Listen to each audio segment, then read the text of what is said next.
ஒரு பிசினஸ்மேன் அவனோட பிசினஸ்ல ரொம்ப லாஸ் ஆகி ஒரு காட்டுல போய் அமைதியா உட்கார்ந்துருக்கான். அப்ப கடவுள்கிட்ட கேக்குறான், எனக்கு ஒரு காரணம் சொல்லு, நான் ஏன் உயிரோட இருக்கணும்? என் வாழ்க்கையில நான் எல்லாத்தையுமே இழந்துட்டேன். இந்த வாழ்க்கையில நான் இனி என்ன பண்ண போறேன்? அப்பதான் ஒரு குரல் கேக்குது. கடவுள் அவன்கிட்ட பேசுறாரு. நான் இந்த பூமியில புல்லோட விதைகளையும் மூங்கிலோட விதைகளையும் ஒரே நேரத்துல தான் விதைச்சேன். ரெண்டையும் நல்லா பாத்துக்கிட்டேன். புல்லு உடனே வளர ஆரம்பிச்சிருச்சு. அந்த நிலம் ஃபுல்லா பச்சை பசேல்னு ஆயிருச்சு. ஆனா மூங்கில் வளரவே இல்லை.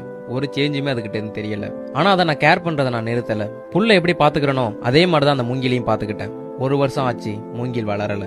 2வது வருஷம் ஆச்சு, புல்லு நல்லா அடர்த்தியா வளர்ந்துருச்சு. ஆனா மூங்கில்ட்ட இருந்து ஒரு சேஞ்சுமே இல்ல. 3வது வருஷம் ஆகியும் மூங்கில் ஒரு இலை கூட விடல. ஆனா நான் என்னோட நம்பிக்கையை விடல. அதுக்கு எப்பவுமே தண்ணி விட்டுக்கிட்டு இருந்தேன். அதை பத்திரமா கவனிச்சுக்கிட்டேன். 4வது வருஷம் ஆகியும் அது வளரல. ஆனா 5 வருஷம் கழிச்சு மூங்கில் விதை முளைச்சது.